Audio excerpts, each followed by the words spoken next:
Bueno, entonces, pues la idea es que revisemos hoy lo que tiene que ver con la introducción a lo que son, pues, el análisis de datos o procesamiento de información. Las categorías de análisis de datos, que básicamente son dos, análisis descriptivo y análisis inferencial, basados en el enfoque que se ha definido pues en el desarrollo del curso, que es un enfoque de investigación cuantitativo. Pues esto implica que los datos, por así decirlo, son contables, ¿sí? Y su análisis descriptivo como inferencial, pues implica eh, tener datos de forma cuantitativa, ¿no?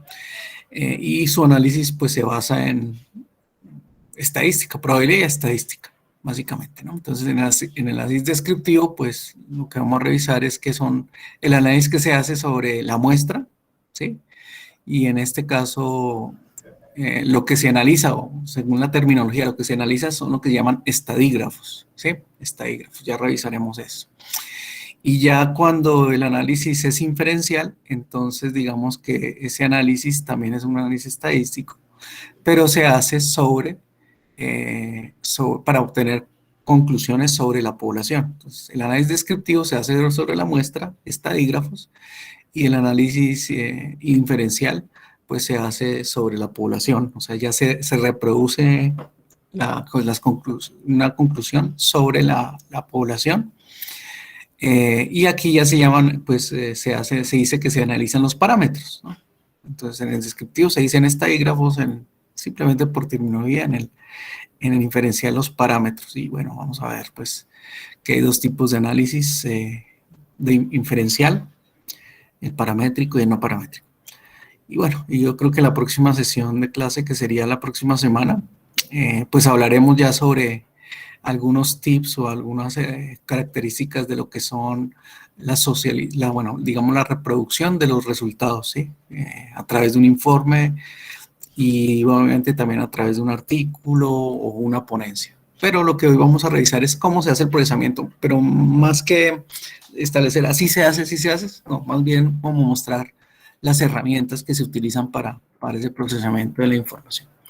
Bien, entonces como contextualización, pues ya sabemos que cuando se plantea un problema de investigación, pues se definen unas variables, ¿sí?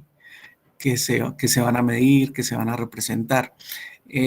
Digamos que cuando se hace pues obviamente ya la ejecución del proyecto, esas variables de alguna manera pues pueden ser replanteadas, ¿no? Se pueden replantear o se pueden digamos que ajustar, ¿no? ¿Y por qué? Porque muy posiblemente, pues bueno, digamos que analizando de una manera más profunda la información o la literatura revisada, de pronto se llega a concluir que mm, es necesario eh, ajustarlo, ¿no? Puede ajustarse. Bueno, la unidad de análisis, pues básicamente son la población, ¿sí? La población a la cual se le va a aplicar pues el instrumento de medición, ¿sí? Para medir las variables. Recuerden que pues ya sabemos que se selecciona una muestra, que ojalá sea representativa, significativa, que tenga las mismas características de la población, ¿no? Pues a partir de ahí pues se diseña un instrumento, ¿no? Un instrumento, y ese instrumento pues se aplica, y al aplicar el instrumento pues se obtienen las mediciones, por así decirlo, ¿no? Y esas mediciones pues su administración básicamente corresponde a clasificarlas o ordenar la información, ¿sí? Y obviamente la codificación, ¿no? Que como vimos hay 4 formas de codificación, ¿no? Ordinal, por intervalos, por razón y nominal, ¿no? Normalmente, pues cuando se trabajan con datos cuantitativos, puede ser por intervalos o por razón, ¿sí? Entonces, normalmente se le asigna un valor numérico, ¿sí? A las variables observadas, ¿no? Si es nominal, pues se le asigna un valor simbólico sin jerarquización, ¿no? Bueno, eh, bueno, la población ya sabemos que son las unidades de análisis, y la muestra pues es una partecita significativa de la población. Entonces, sobre la muestra, lo que vamos a revisar es que los datos de la muestra se hace lo que se le conoce el análisis descriptivo, y sobre la población, o sea, para inferirse, pues, obviamente desde la muestra se hace un análisis inferencial, ¿no? O sea, digamos, aparte, el análisis descriptivo se hace sobre la muestra, pero el análisis inferencial permite reproducir los resultados a toda la población de estudio. Bueno, ¿qué variables hay? Pues las variables, recordando, pues pueden ser de dos tipos, ¿no? Pueden ser variables cualitativas y variables cuantitativas. El hecho de que se tengan variables cuantitativas quiere decir que son variables que son medibles y que son contables, ¿no? Que se puede, por así decirlo, contar. Y las variables cuantitativas se dividen en dos grandes grupos. Las variables discretas y las variables continuas. ¿Por qué caracterizan las variables cuantitativas discretas? Porque toman valores enteros, ¿no? Entonces, ejemplos, ¿no? Por ejemplo, número de hijos, número de elementos, número de horas, número de minutos, valores enteros, ¿no?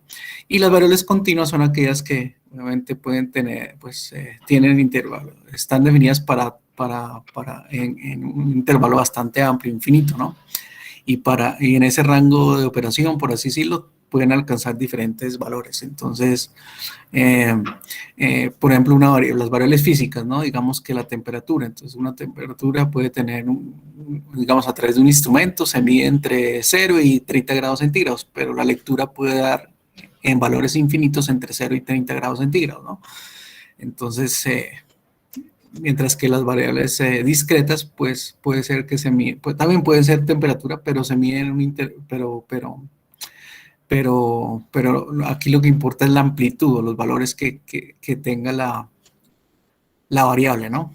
Entonces, cuando pueden tener valores infinitos en un rango de operación, por así decirlo, en un rango de medición, son continuos, y cuando siempre representan datos enteros, pues son discretas, ¿bien? Obviamente tenemos las variables cualitativas, que son las que definen características de la variable, ¿no? Normalmente son características no medibles o no contables, ¿cierto? Son cualidades, por así decirlo, ¿no?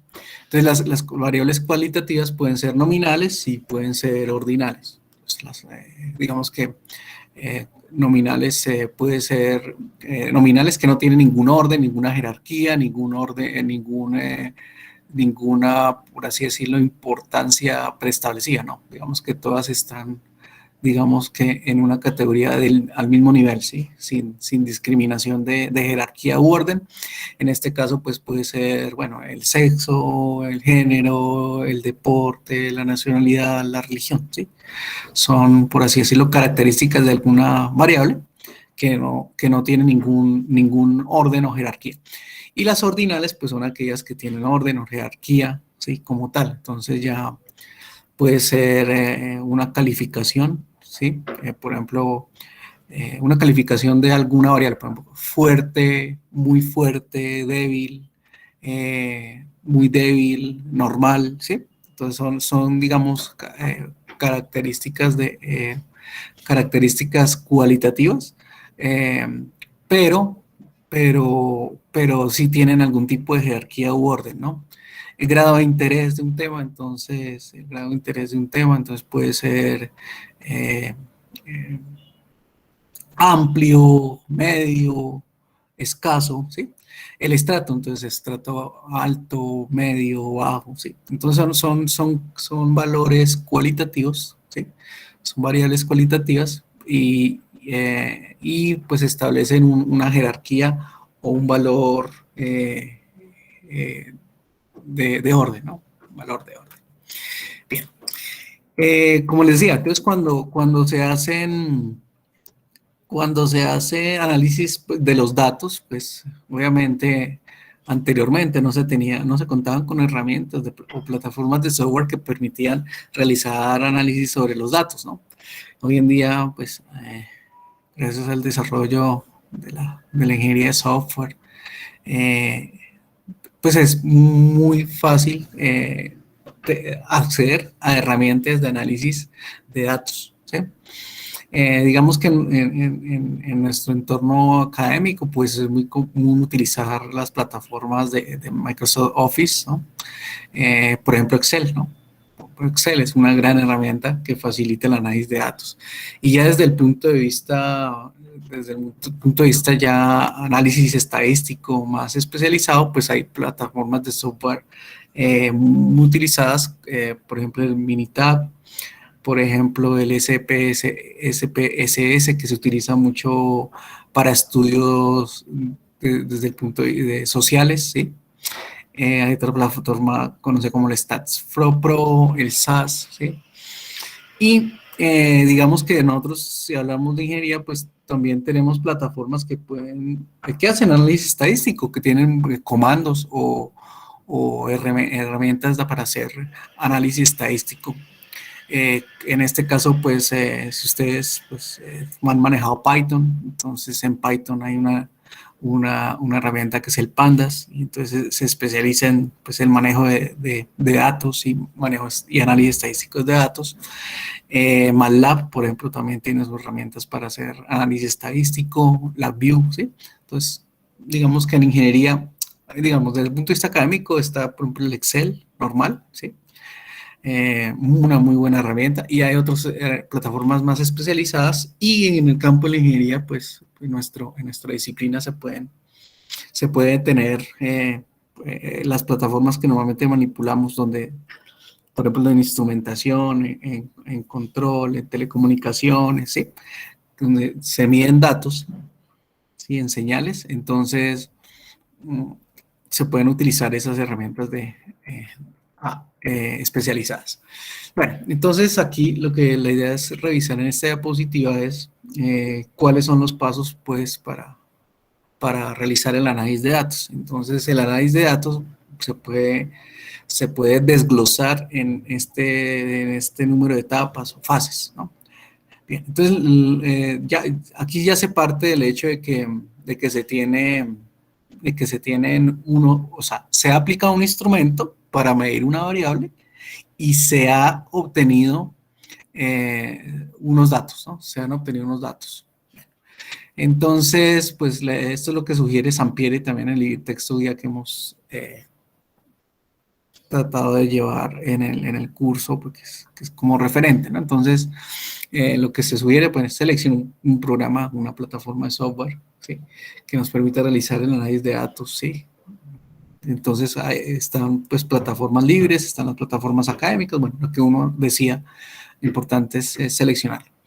El siguiente paso, pues, es exploración de los datos obtenidos en la recolección, ¿sí? Si es necesario hacer algún tipo de clasificación o ordenamiento adicional, ¿no?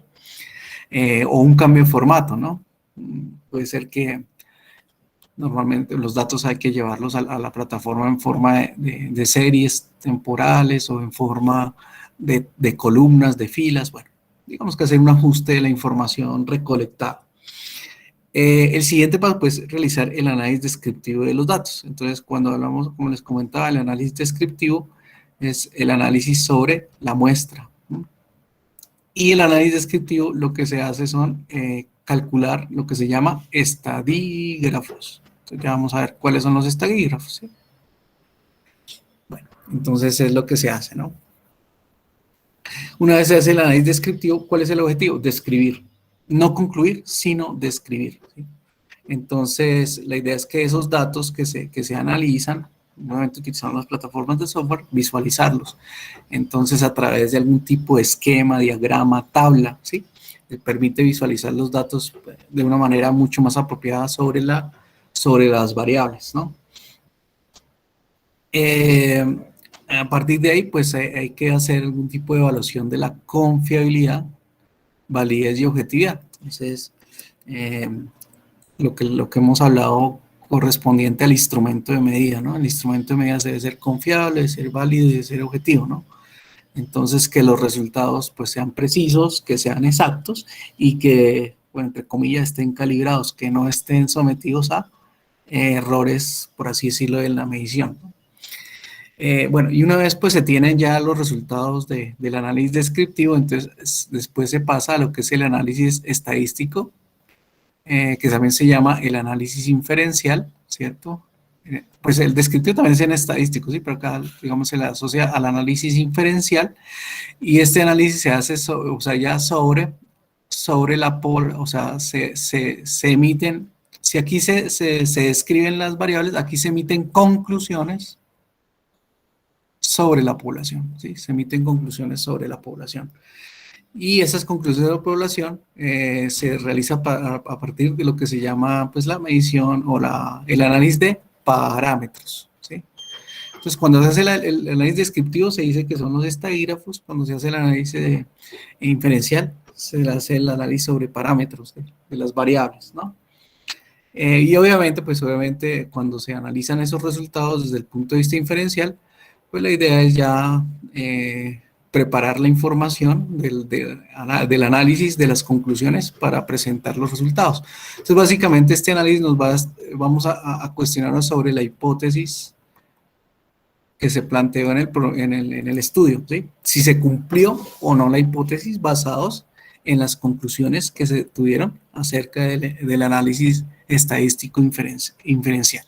Bueno, entonces si esas son las etapas, entonces pues vamos a ver, pues, los dos tipos de análisis de datos. Bueno, entonces se clasifican en dos: análisis descriptivo y análisis inferencial. Obviamente esto enfocado, o más bien en torno al enfoque de estudios de investigación cuantitativo. Entonces, la estadística descriptiva o el análisis descriptivo de datos, pues corresponde a trabajar sobre la muestra, ¿cierto? O sea, el análisis que se hace sobre la muestra. Y pues hay diferentes herramientas estadísticas para hacerlo, ¿no?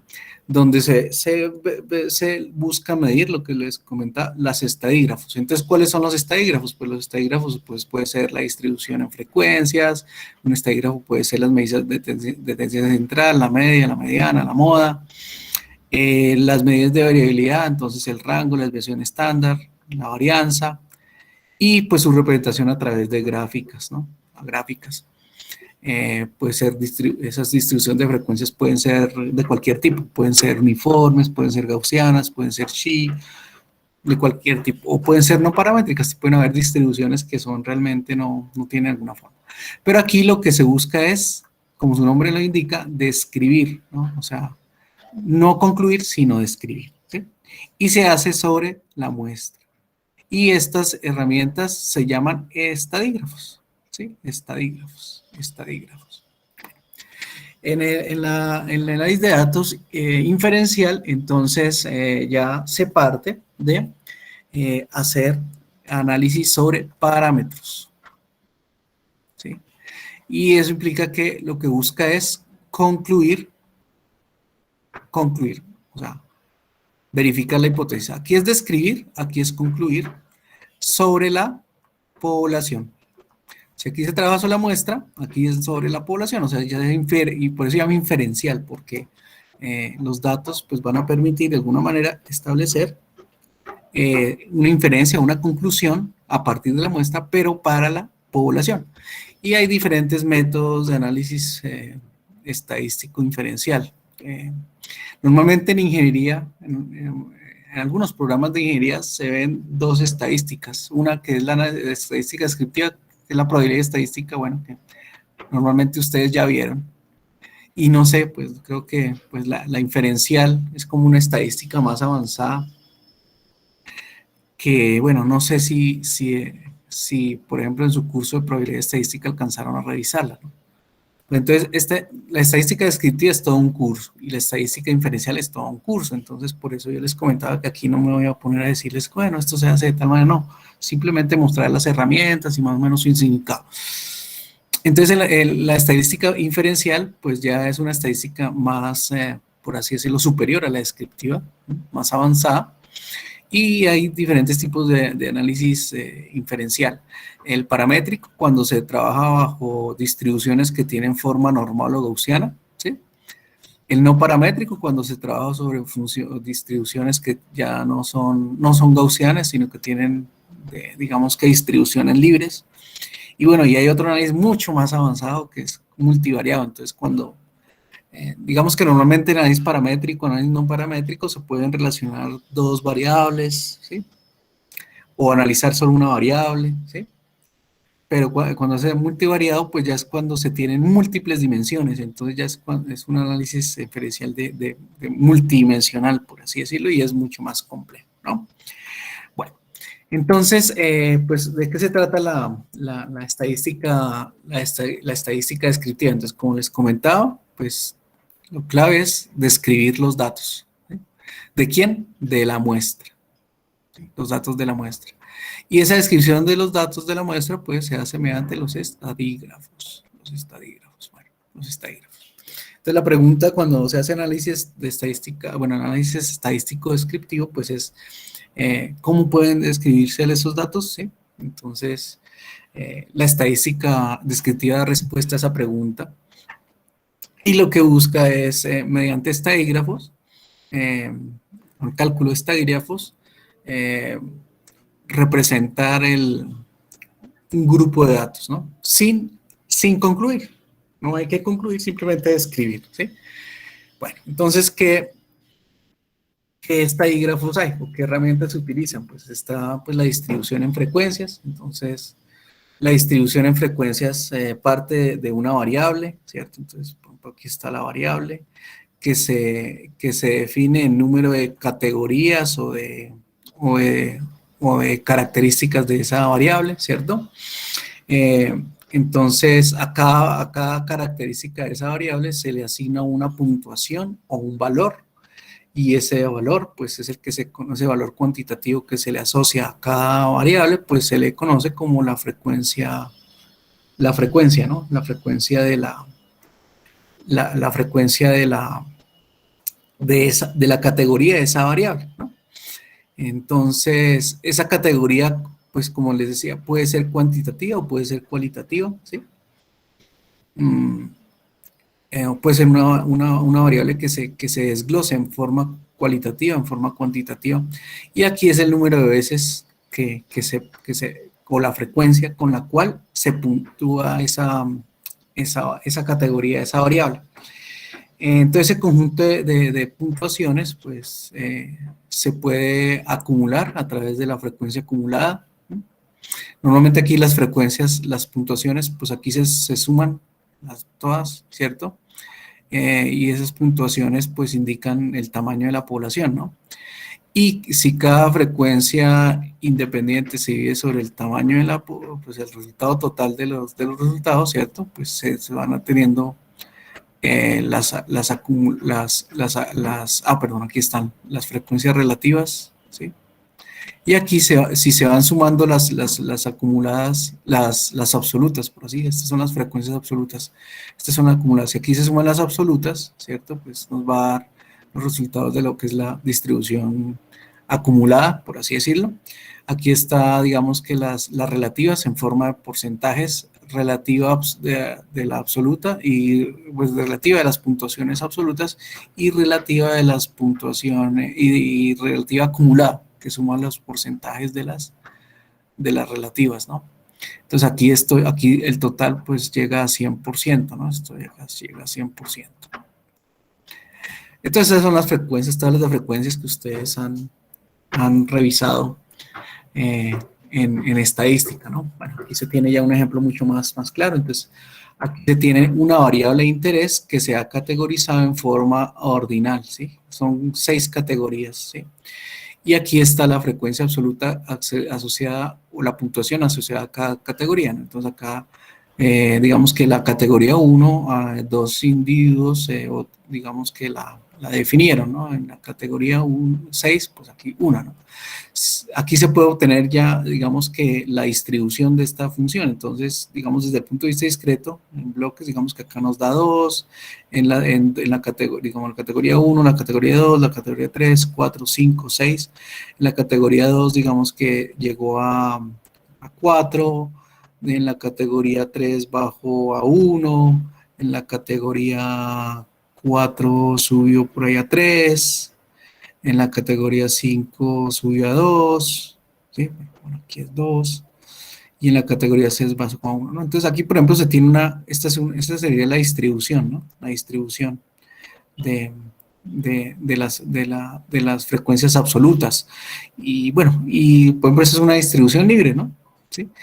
Si de alguna manera se ordenan las categorías para que en la parte central quede la mayor frecuencia, se podría tener una distribución más o menos tipo gaussiana o normal, ¿no? Pero en este caso, digamos, como están ordenadas las frecuencias, pues nos da una distribución diferente, ¿no? Aquí la frecuencia acumulada es ir sumando las anteriores, ¿no? 2 más 4, entonces nos da 6, 6 más 1 nos da 7 y así sucesivamente. Lo importante es que la distribución acumulada siempre es creciente, ¿no? Entonces siempre crece, ¿sí? Y llega hasta el máximo de la población, o sea, llega hasta 13 en este caso, ¿no? La suma de todas las puntuaciones da 13, ¿no? Entonces aquí iría desde 2, por ejemplo, hasta 13, ¿no? Bueno, y aquí están las frecuencias relativas, que simplemente pues son los porcentajes, o bueno, se divide sobre la población total cada valor. Entonces aquí, por ejemplo, este valor es 2 sobre 13, este valor es 6 sobre 13, este es, perdón, 4 sobre 13, 1 sobre 13. Al sumar todas las relativas, pues nos debe dar la unidad, ¿sí? Y si se multiplica por 100, pues tendremos un 100%, ¿no? De las relativas. Y también se tienen las frecuencias relativas acumuladas, ¿sí?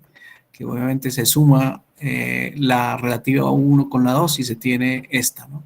Si se suma esta con la anterior, entonces se tiene esta y al final pues debe dar 1, ¿no? También son crecientes, ¿no? Son crecientes. Entonces, es simplemente para recordar que es una forma de analizar los datos, ¿no? Las frecuencias, las puntuaciones, desde el punto de vista descriptivo.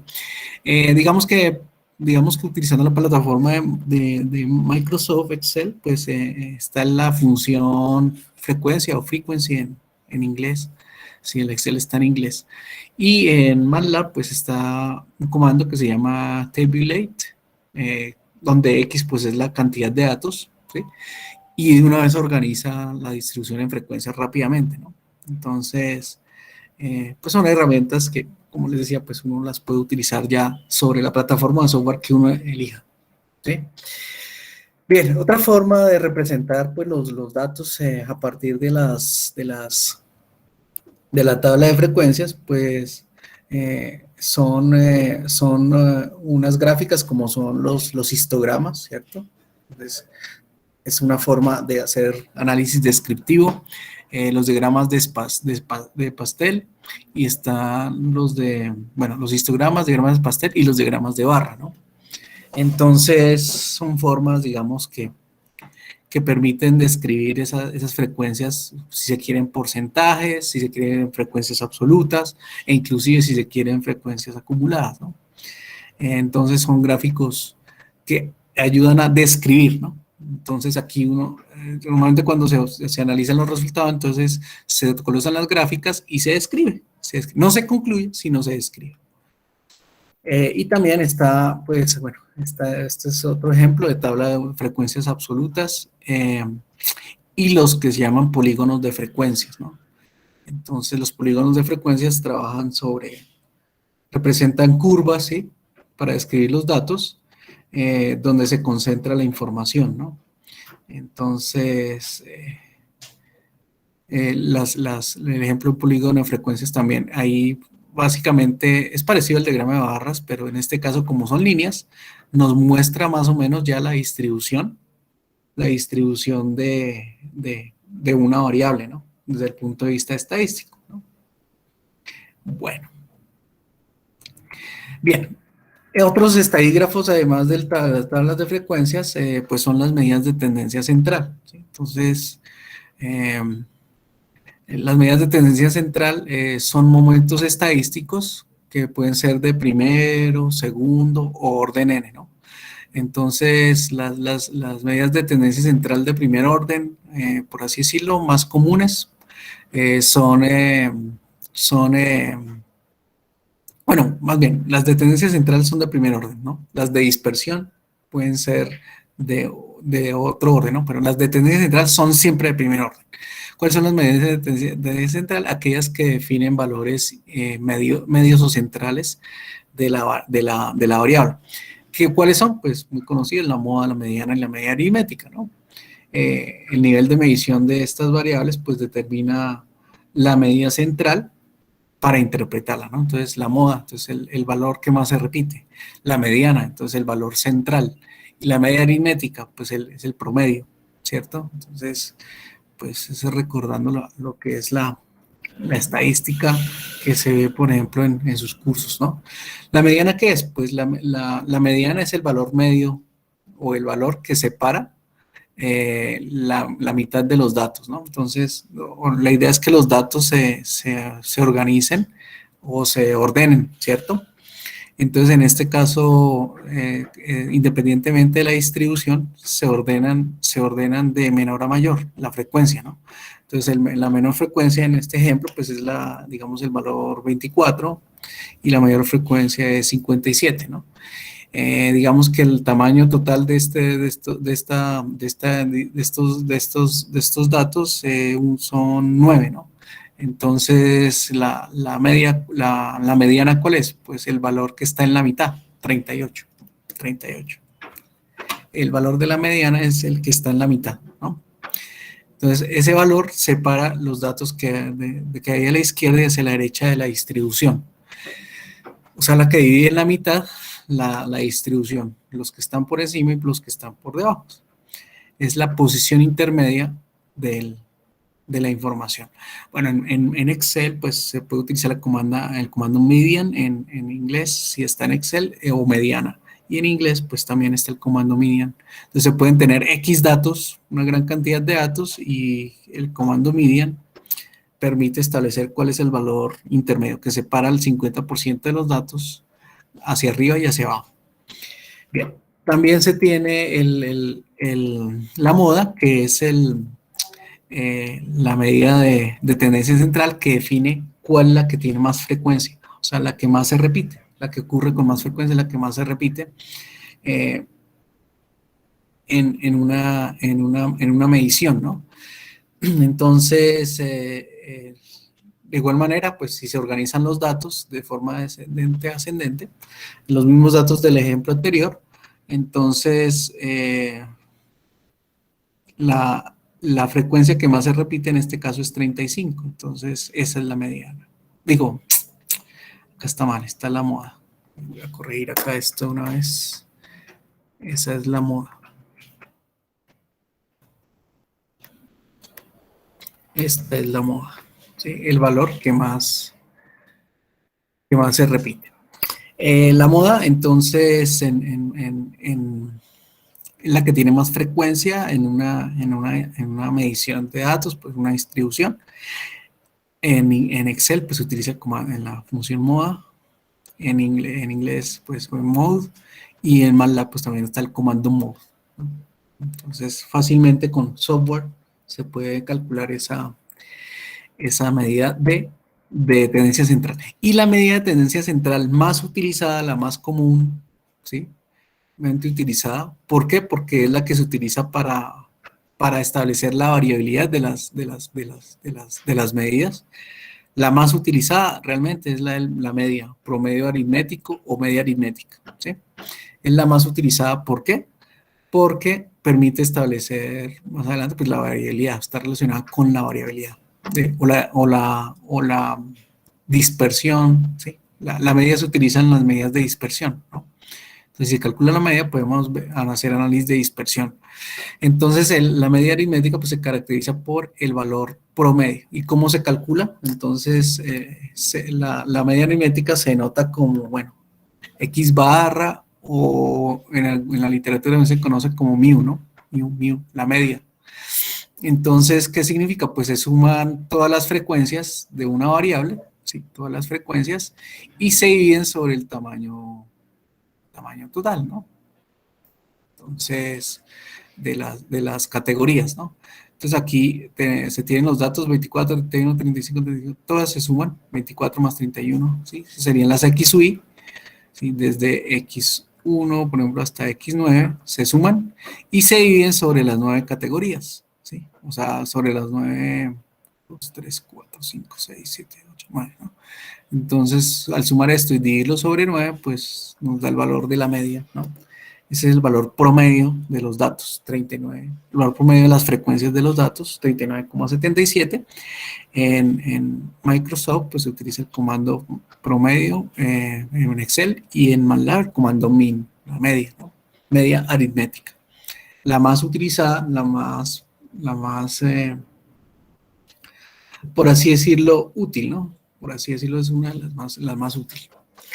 Bien, adicionalmente las medidas de tendencia central, están las medidas de variabilidad o de dispersión.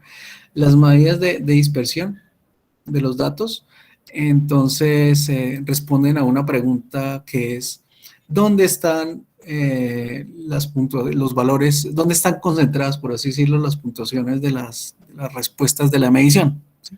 ¿Dónde están más concentradas? O qué tan dispersos o concentrados están los datos. Esa es más o menos la respuesta que da el hecho de realizar la medición de las variables, las medidas de variabilidad o dispersión. Las medidas de dispersión, pues como su nombre nos indica, nos define qué tan concentrados o qué tan dispersos están los datos. Y aquí sí pueden ser medidas de dispersión de primer orden, de segundo orden, de orden superior, ¿no? Las de tendencia central son de primer orden, ¿sí? Y estas medidas de dispersión normalmente se asocian ¿con quién?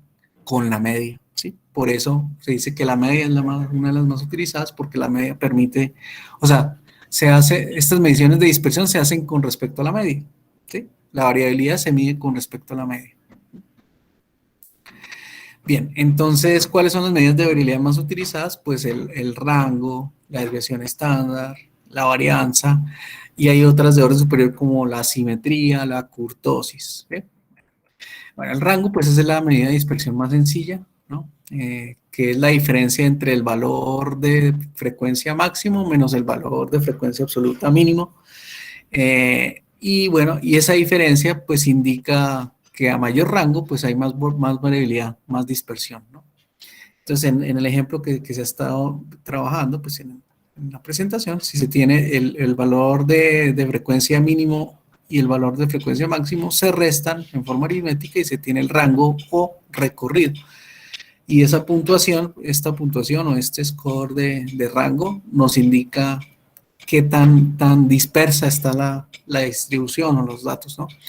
En este caso, mientras más grande, pues más variación, más variabilidad o más dispersión. Mientras más pequeño, quiere decir que los datos están más concentrados, menos variabilidad. Sencillo, ¿no? Bueno, el comando rango Excel y range en MATLAB.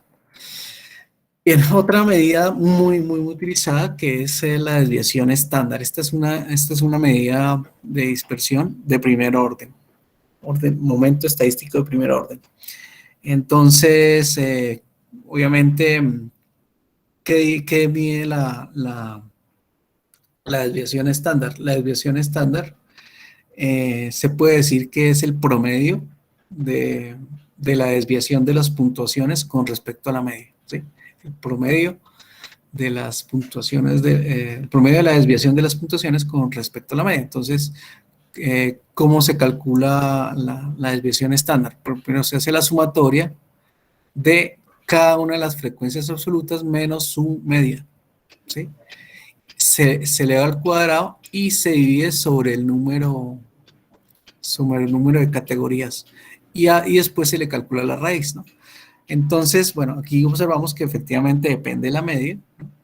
Sino que como se eleva al cuadrado y nuevamente se saca la raíz, por eso se dice que es un momento de primer orden, ¿sí? Momento de primer orden. Entonces, la desviación estándar, pues, mide que el grado de dispersión de los datos con respecto a la media, ¿sí? Dato de dispersión de los datos con respecto a la media. Entonces, en una distribución gaussiana o normal, digamos que la media está acá, y el valor de sigma es la desviación estándar, ¿no? ¿Sí? Entonces, en una desviación estándar,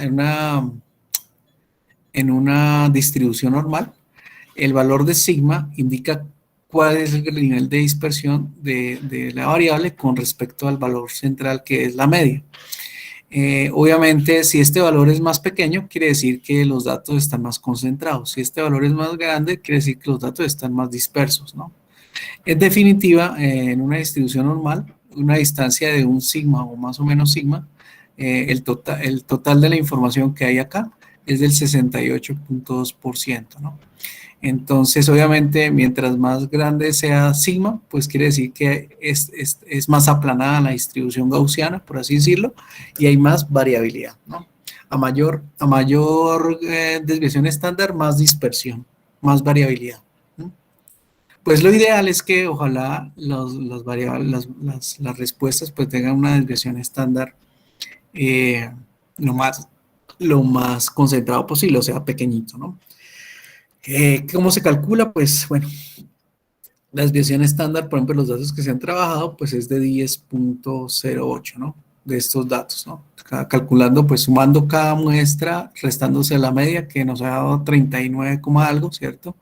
Elevando al cuadrado y dividiendo sobre 9, y todo eso se le saca la raíz, ¿no? Pues obviamente acá ya está automatizado, y en MATLAB con el comando std, ¿no? Desviación estándar. Otra medida de desviación, de dispersión, es la varianza, que pues la varianza ya se dice que es un momento estadístico de segundo orden. ¿Qué es la varianza? Pues se relaciona con la desviación estándar simplemente elevándolo al cuadrado. O sea, que hay una relación directa, por así decirlo, obviamente no lineal, entre la varianza y la desviación estándar. Este es porque se dice que es un momento estadístico de segundo orden, pues porque tiene elevado al cuadrado, ¿no? Entonces es la desviación elevada, estándar elevada al cuadrado, o sea, se quita la raíz a la definición de la desviación estándar. Y digamos que es muy importante esta variable, pues al igual que la desviación estándar, porque permite medir la variabilidad o la dispersión o concentración de las mediciones, ¿no? Digamos que en este caso, si la desviación estándar es pequeña, pues obviamente la varianza es pequeña, ¿no? Pero si la desviación estándar es grande, pues si se eleva al cuadrado, pues la varianza va a ser superior, ¿no? Entonces, a mayor varianza, mayor dispersión, ¿sí? Mayor dispersión. Entonces, anteriormente, digamos que si la desviación estándar para el conjunto de datos que se ha estado trabajando es de 10 más o menos, pues obviamente la varianza es de 100, ¿no? Entonces, ahí está cercana a 100. ¿Y qué características tiene la varianza? Pues obviamente la varianza es la variabilidad también con respecto a la media desde el punto de vista cuadrático. Si la varianza es pequeña, entonces hay menos dispersión y se ve en distribuciones pues más agudas, ¿cierto? Si la varianza va creciendo, ¿cierto? Entonces hay mayor dispersión y las curvas se van aplanando, ¿no? Si la varianza es más grande, pues obviamente va a ser más aplanado, la varianza es más grande, la desviación estándar es más grande y la distribución es más aplanada, más dispersa, ¿no? Lo ideal es que ojalá pues, los datos no estén tan dispersos. ¿Con qué comando en MATLAB se utiliza? Pues con el comando var y también es el mismo comando para Microsoft Excel. Bueno, y bueno, hay otras medidas de dispersión que son la de tercer orden, la de cuarto orden. ¿Por qué de tercer orden? Pues, o sea, que es la misma función de desviación con respecto a la media. O sea, cada frecuencia absoluta se le resta la media. Lo que pasa es que aquí se le va al cubo, se divide sobre el número de las categorías y sobre la desviación de estándar al cubo. Para el elemento de cuarto orden, entonces lo mismo, pero se eleva al cuadro, se divide sobre el número de categorías y se eleva la desviación externa en la 4. Esta es una medida de dispersión de orden 4 y esta de orden 3. Esta se conoce como la simetría y esta se conoce como la kurtosis, ¿no? Entonces, ¿qué es la simetría? Pues la medida de la simetría permite identificar si los datos se distribuyen de forma uniforme alrededor de un punto central, ¿no? Si la simetría da 0, pues quiere decir que es una distribución normal centrada, ¿sí? Si el valor de la simetría da negativo, entonces quiere decir que este está inclinado hacia la derecha, ¿no? Si el valor de la simetría es positivo, entonces quiere decir que la distribución, por así decirlo, está inclinada hacia la izquierda, ¿no? Entonces es la simetría. Con respecto a la media, ¿no? Eso, todo es con respecto a la media. Entonces, si está desplazada hacia la derecha, bueno, inclinada hacia la derecha con respecto a la media, si está inclinada hacia la izquierda con respecto a la media, ¿no? Bien, y la kurtosis, pues esta medida determina el grado de concentración que presentan los valores en la región central, ¿sí? O sea, qué tan, por así decirlo, qué tan angostas son las distribuciones, ¿no? ¿Sí? Entonces, pues se clasifican en tres. Si la kurtosis es muy grande, quiere decir que tiene una distribución platicúrtica o plana. Si el valor pues no es tan grande, intermedio, pues tiene una distribución mesocúrtica o media y leptocúrtica o bien aguda. Además, ¿sí? Pues son herramientas. No se utilizan tanto como la dispersión, como la desviación estándar o la varianza, pero bueno, también pueden ser útiles, ¿no? Entonces, esos son los estadígrafos. Y estos estadígrafos se utilizan para describir. Entonces, normalmente si tienen la muestra, se hacen estos análisis y se describen, ¿no? Ah, la media de medición fue tal, la dispersión es tal. Es hacer ese tipo de análisis sobre los datos. Bien. El otro método estadístico ya es el análisis inferencial, ¿no?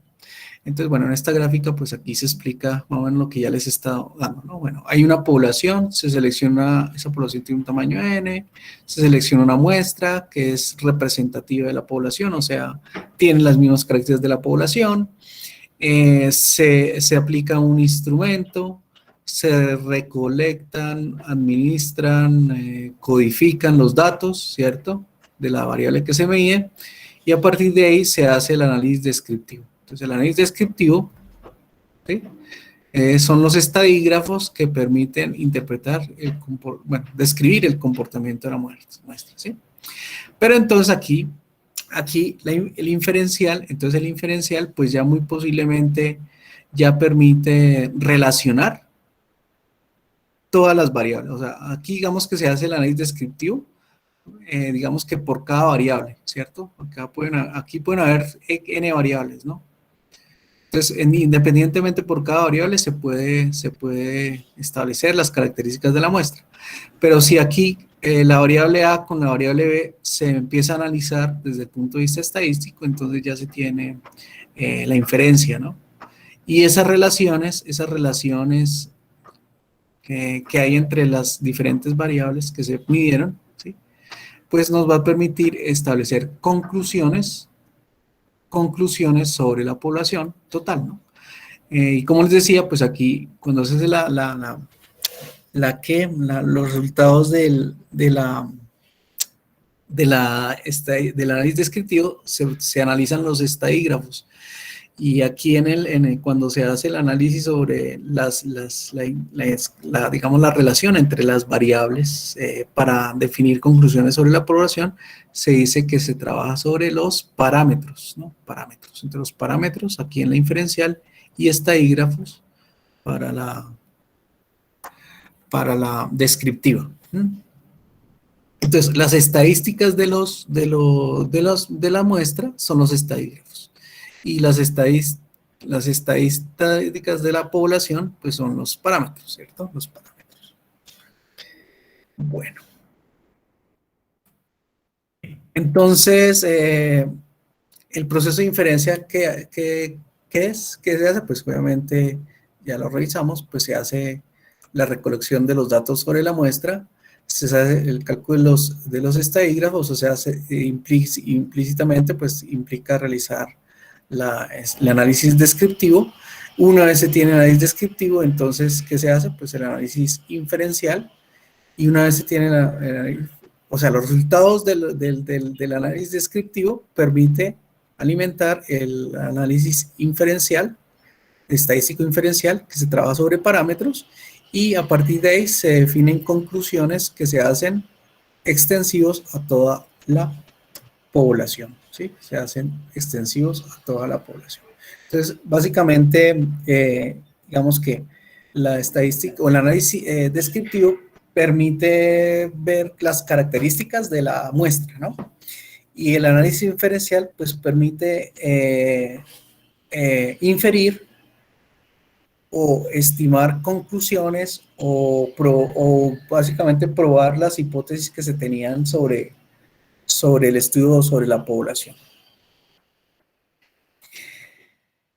O sea, prueban hipótesis, las estadísticas inferenciales, ¿no? Entonces, pues, ¿qué es las hipótesis? Pues la hipótesis es la proposición que se tuvo en el planteamiento del problema, ¿no? Está relacionada con,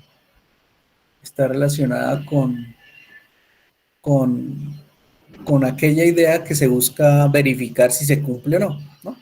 En un estudio, ¿no? Entonces, y el hecho de probar las hipótesis, pues implica aplicar técnicas de estadística eh, inferencial, ¿no? Y esa inferencia, pues obviamente parte del análisis descriptivo, que podríamos decir que se hace sobre una variable, pero entonces en el análisis inferencial se puede establecer conclusiones o realizar conclusiones para probar hipótesis basados muy posiblemente en las relaciones entre las variables, ¿no? Entonces hay dos tipos de análisis estadístico inferencial. Está el análisis paramétrico y el análisis no paramétrico. Bueno, ¿por qué se caracteriza el análisis paramétrico? Porque las distribuciones de las variables van a tener formas normales, ¿sí? Básicamente.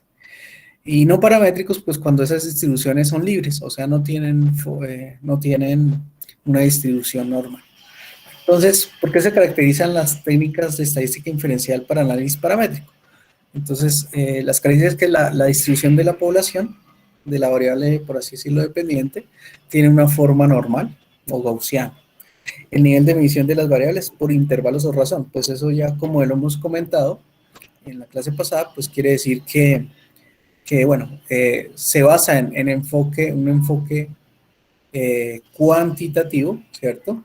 Donde las variables tienen alguna característica ordinal, ¿cierto? Ordinal, eh, o de jerarquía, y pues pueden tener ceros absolutos o no, ¿cierto?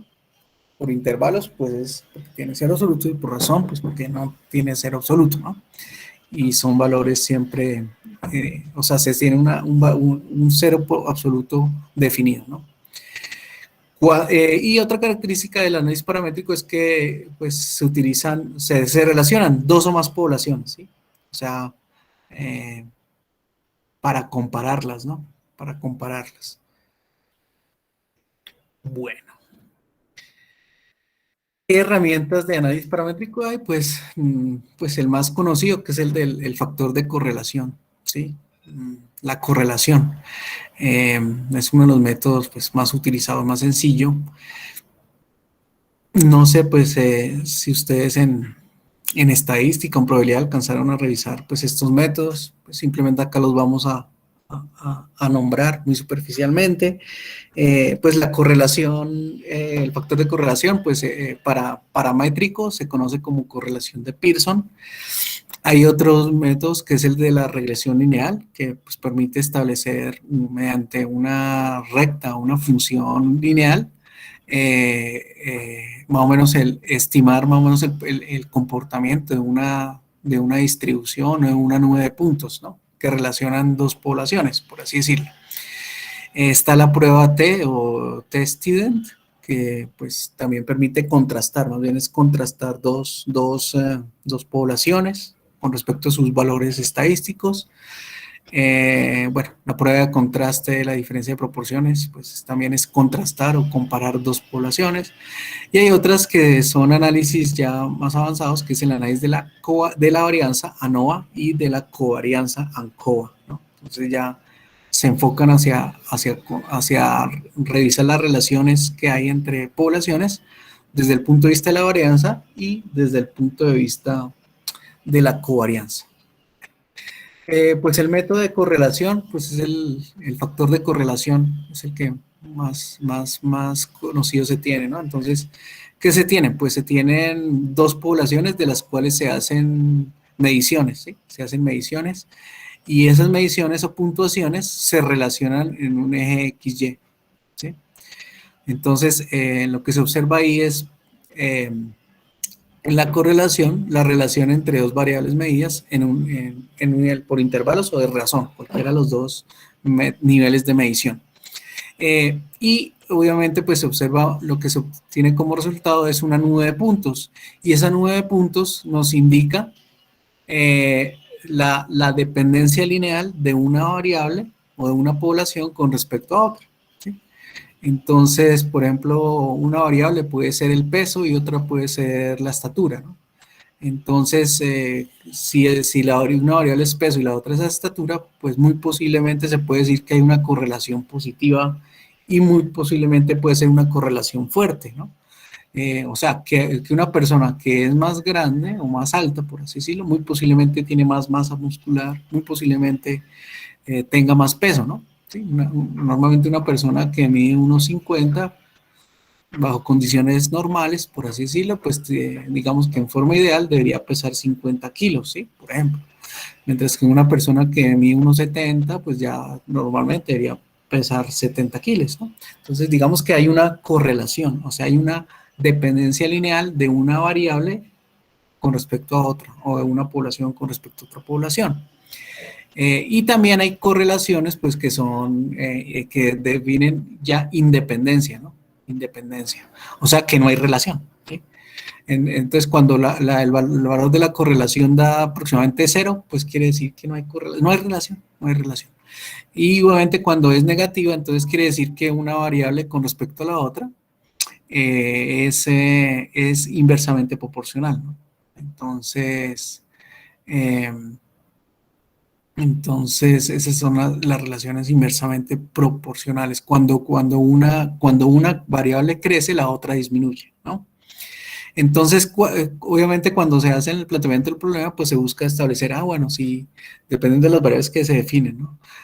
Por ejemplo, a mayor temperatura del medio, entonces muy posiblemente hay más humedad, por ejemplo, ¿sí? Digamos que esa es la hipótesis. Entonces, mediante la correlación, obviamente, ¿qué variables se miden?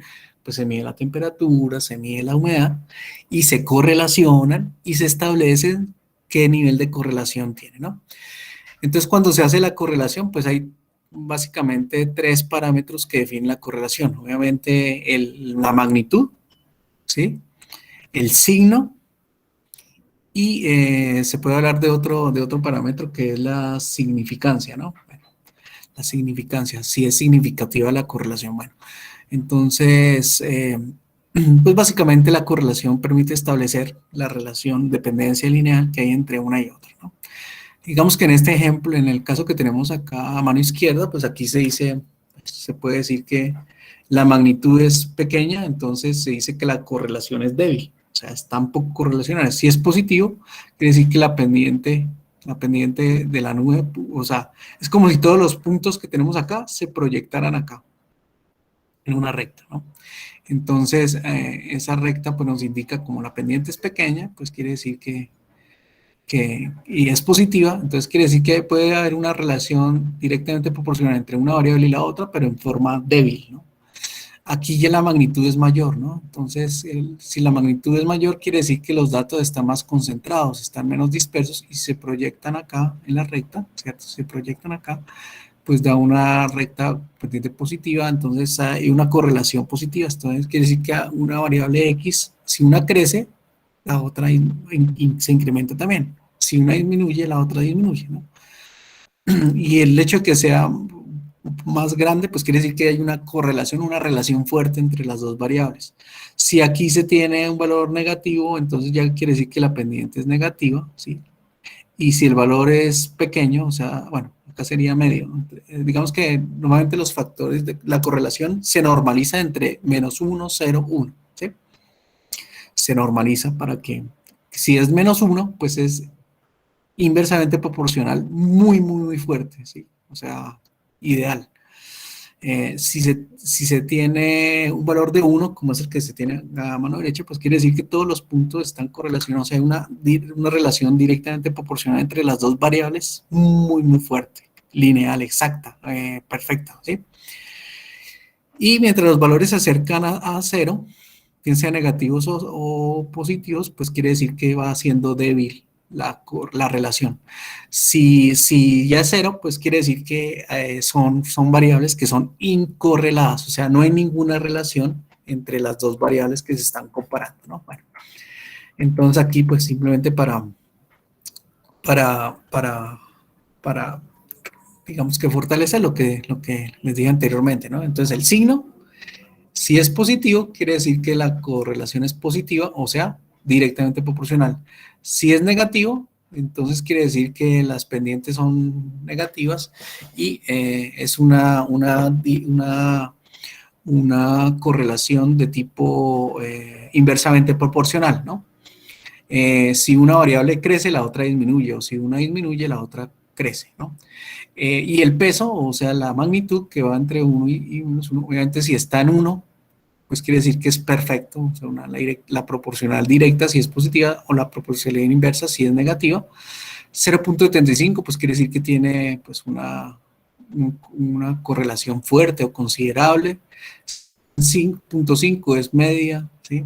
Si está en 0.25 es débil, muy débil, y obviamente cuando es 0 pues no hay correlación, o sea, hay independencia lineal entre las variables.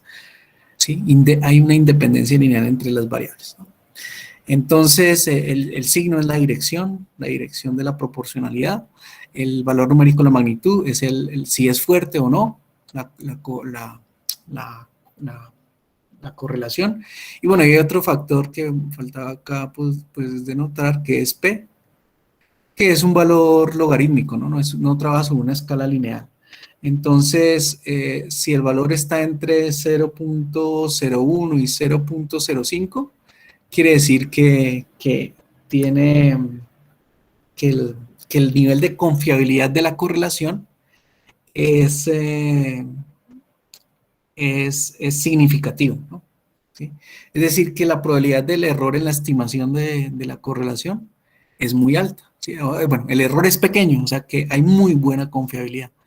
Si el valor ya está por ahí entre más de 0.05, pues más grande, por ejemplo 0.06, 0.07, pues ya eso indica que ese coeficiente de significancia tiene poca confiabilidad, ¿no? Nivel de confianza muy pobre y su probabilidad de error es mayor, ¿no? Entonces, más o menos el nivel de la significancia, ¿no? Magnitud, dirección o signo y significancia. Y bueno, y el factor de correlación de Pearson pues se calcula como la covarianza o la varianza conjunta, ¿sí?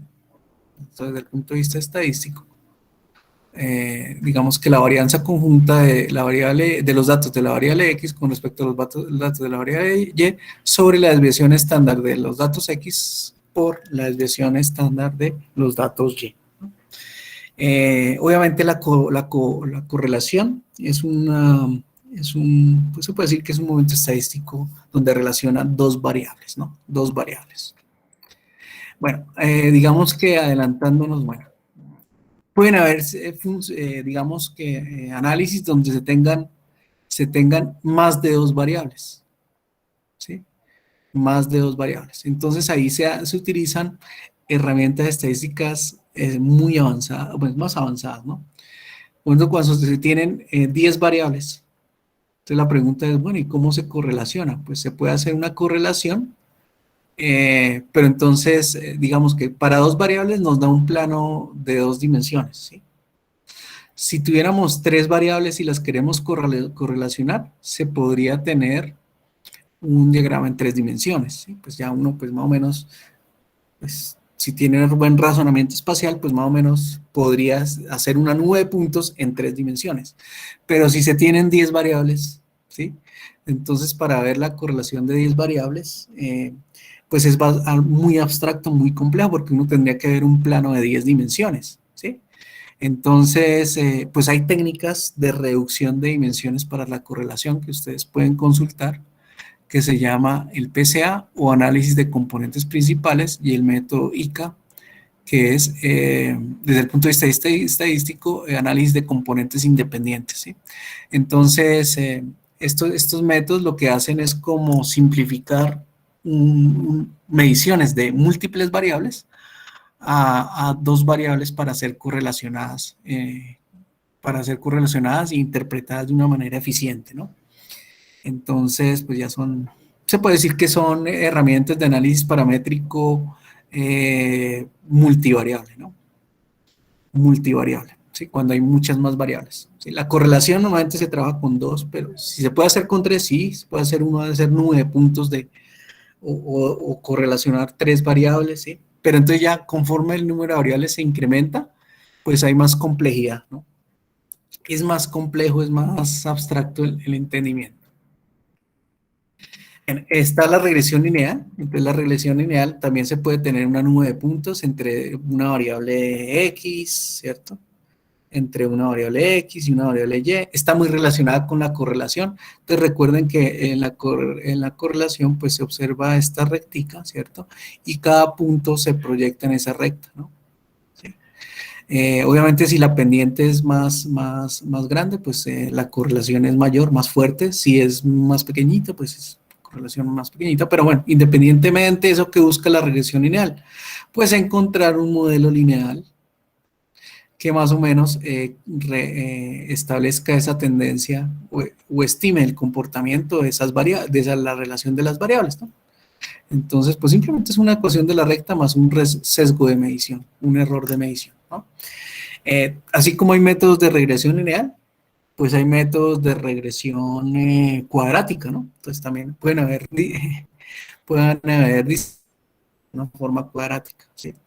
Entonces, pues se obtiene un modelo cuadrático, una función de estimación, por así decirlo, de las variables, de forma cuadrática que puede estimar el comportamiento, ¿no?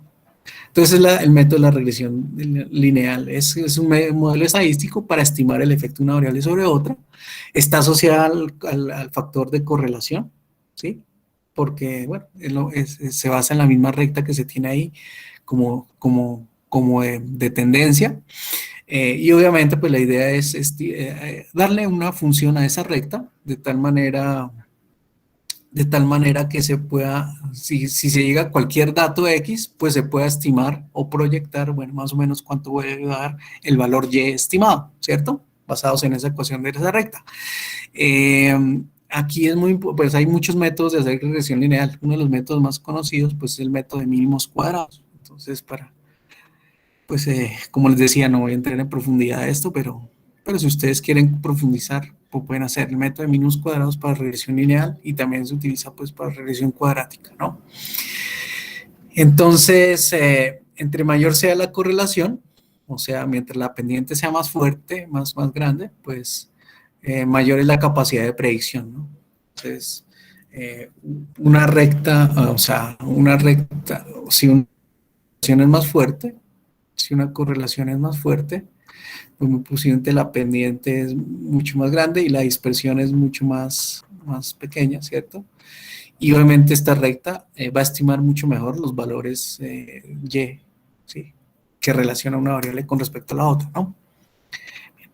Entonces, básicamente esa es la regresión lineal, también está la regresión cuadrática, etcétera. Bueno, bien, otro método pues, de análisis paramétrico pues, es la prueba estadística T-Student. Entonces, grupos independientes con respecto a sus medias. Entonces, eso es básicamente la prueba T-Student. Entonces, por ejemplo, este es un ejemplo sencillo donde se relaciona una variable, pero en dos grupos poblacionales, ¿no? En dos grupos poblacionales. Entonces, la variable es el peso, ¿sí? Entonces, para mujeres, ¿sí? Y para hombres, por ejemplo, mujeres y hombres, femenino, masculino. Y digamos que esta población, con respecto al peso, tiene una distribución y esta población con respecto al peso tiene una distribución. Entonces, lo que se hace es, bueno, contrastar, ¿no? Contrastar qué diferencias hay entre esta misma variable, pero con dos grupos probacionales. En este caso, digamos que para los hombres, digamos que para una población de 40 hombres, ¿no? Digamos que aquí la media más o menos es de 88 kilogramos, ¿cierto? Y para esa misma población de mujeres, entonces muy posiblemente la media sea, digamos, de 63 kilogramos. Entonces ahí se contrastan las medias. Y si se quiere, también se pueden contrastar las varianzas, las desviaciones estándar, ¿sí? Y en este caso se concluye, ¿no? Se concluye, ¿no? Entonces acá ya, aquí se establece que normalmente, con respecto a la variable del peso, los hombres tienen un valor, un promedio mayor al de las mujeres, ¿no? Eso implica, o pues no sé, se puede inferir, ¿no? Que en general, en la mayoría de la población, eh, eh, los hombres tienen mayor masa muscular, son más altos, o no sé, bueno, ahí puede uno concluir, ¿sí? Concluir. Por eso es inferencia, la prueba T, ¿no? Bueno, aquí acá nos da un valor, este es el valor del coeficiente T-Steven, ¿cierto? Entonces, esto indica que hay una diferencia significativa entre las medias de las dos poblaciones. Y este valor P que muestra acá, pues es el valor de significancia. Y es muy pequeñito, o sea, que es muy bueno, ¿sí? O sea, quiere decir que tiene una muy buena confiabilidad, ¿no? El error es mínimo, ¿sí? Pruebas test student. Las pruebas de contraste, entonces ya es cuando se tienen también dos poblaciones, ¿cierto? Y se analizan, se contrastan más bien las distribuciones o las proporciones entre ellas, ¿no? Entonces acá este es un ejemplo que nos ilustra más o menos eso. Entonces se tiene la proporción de niños con internet, ¿no? Entonces acá con una población de 500 y aquí con una población de 2000. Y bueno, y la idea es contrastar, ¿no? Contrastar las distribuciones, ¿no? Entonces, por ejemplo, establecer la media, ¿sí? Establecer la desviación estándar, establecer la varianza, bueno, pero ya comparando las distribuciones, ¿no? Entonces, muy posiblemente, entonces ahí digamos que acá el nivel de significancia, bueno, este es el p-value es de 0.22, aquí es de 0.015. ¿Qué implica eso? Que a menos muestras, pues hay menos confiabilidad, a más muestras hay más confiabilidad, ¿no? Pero entonces la idea es, bueno, contrastar, ¿no? Bueno, aquí digamos que la media fue 0.83 y aquí digamos que fue 0.82. Entonces, contrastar esos resultados y llegar a conclusiones, ¿no? Que a más información de la población, a menos información de la población, es más preciso, es menos preciso, hay más errores, más significativo, bueno, todo lo que se puede hacer, pero ya analizando, por así decirlo, dos poblaciones y ver sus distribuciones, ¿sí? Comparar, contrastar. O sea, así como el test student se contrasta y se compara, para concluir, aquí también se contrasta y se compara. Entonces, ¿qué tiene en común? Pues, por ejemplo, la correlación, la regresión lineal, la regresión cuadrática, la prueba de student, la prueba de contraste de diferencia de proporciones, tienen en común que es entre dos variables, ¿no? Aunque la correlación se puede hacer con más variables, ¿no? Entonces aquí ya el ANOVA-ONCOA, entonces ya es cuando se hace con más grupos, simplemente, ¿no? Entonces ya se analizan las distribuciones ANOVA con respecto a la varianza y ANCOA con respecto a la covarianza, pero entre muchas poblaciones, entre diferentes poblaciones. Entonces, inclusive se puede hacer análisis de medias, se puede hacer análisis de las varianzas, se puede hacer análisis de las desviaciones estándar, bueno, pero de diferentes poblaciones, de más de cuatro más grupos de poblaciones, ¿no? Entonces, en este caso pues, puede ser una distribución dependiendo de la población que tiene una religión, ¿no? Entonces, católica, cristiana, protestante, y se puede hacer, digamos, esa contraste o esa comparación entre las diferentes poblaciones. El nivel socioeconómico, la obesidad, el peso, bueno, la edad, no sé. Entonces, ya es cuando se comparan más grupos, más de 3 grupos de población. ¿Okay? Y bueno, el método inferencial no paramétrico, pues como ya definimos, el paramétrico es cuando las distribuciones son de naturaleza normal, ¿no? Entonces, ¿cuándo es no paramétrico? Cuando las distribuciones son libres, ¿sí? Entonces, aquí, en este caso, aquí tenemos una distribución de una serie de datos que no es normal, ¿cierto? No es gaussiana, es libre. Entonces, a partir de esa distribución, pues, eh, se hacen presupuestos o estimaciones con respecto a la población, se infiere sobre la población, ¿sí? Las variables no necesariamente son por intervalos o razón, o sea, pueden ser nominales o ordinales, o sea, es mucho más amplio el análisis no paramétrico, ¿no? El análisis paramétrico es exclusivamente para niveles de medición nominales eh, de intervalos o de razón, ¿no? Aquí se amplía hacia nominales y ordinales. ¿Qué métodos se utilizan de análisis no paramétrico? Pues entonces está el chi cuadrado. Entonces, pues, la chi cuadrada es una distribución probabilística, entonces es un caso especial. La distribución chi cuadrada o 2 también se conoce como distribución 2, phi chi 2, ¿no? Están, por ejemplo, los coeficientes de correlación. Son muy parecidos a los coeficientes de correlación de Pearson, ¿sí? Lo que pasa es que el coeficiente o factor de correlación de Pearson se asocia en forma paramétrica, pero hay otros que son muy parecidos. También se construyen nubes de puntos, ¿saben? Se tienen unos valores con fuertes, positivos, negativos, pero son de otra forma de hacerlo para distribuciones que no son normales, ¿sí? Entonces, la distribución, el factor, el coeficiente de correlación paramétrica es el de Pearson, y los que no se llamen así, pues es para, para, para, para respuestas o mediciones que tienen distribuciones no normales, ¿no? Entonces ahí está, por ejemplo, bueno, los coeficientes no paramétricos, pues está Spearman, Kendall, y hay muchos más, ¿no? Entonces, el método no paramétrico de chi cuadrada, pues entonces ya cuando se tiene una distribución no normal, entonces aquí lo que es establecer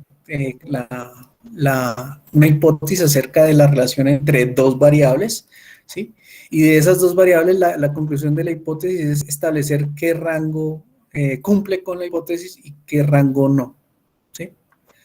Entonces es como probar en intervalos de medición eh, que, en dónde se acepta o en qué población se acepta o en qué porcentaje de la muestra se acepta la hipótesis y en qué porcentaje no. Y si es más significativa la región de aceptación o no con respecto a la región de rechazo, ¿sí? Para concluir, ¿no? Básicamente es el método chi cuadrado. Y los coeficientes de correlación no paramétricos, como bueno, el de Rho, que se llama Spearman, y Tau, que se llama el de Kendall, pues observen que también se basa obviamente son distribuciones no gaussianas, esta es gaussiana, ¿sí? Y esta puede ser distribuciones libres, ¿no? ¿Sí? Son distribuciones de otro tipo. Entonces se hace muy parecido el procedimiento para el análisis de correlación, solamente que esta es paramétrica y estas no son paramétricas. Y los significados son muy similares, ¿no? Digamos que aquí, este es un análisis de datos que se hizo mediante el método paramétrico y mediante métodos no paramétricos, y bueno, se llegan muy posiblemente a respuestas muy similares, correlaciones fuertes, relaciones directamente proporcionales, digamos con el apropiado valor de significancia, ¿sí? Entonces, es básicamente muy similar a lo que es el análisis de correlación de Pearson, que es para paramétricos y para no paramétricos.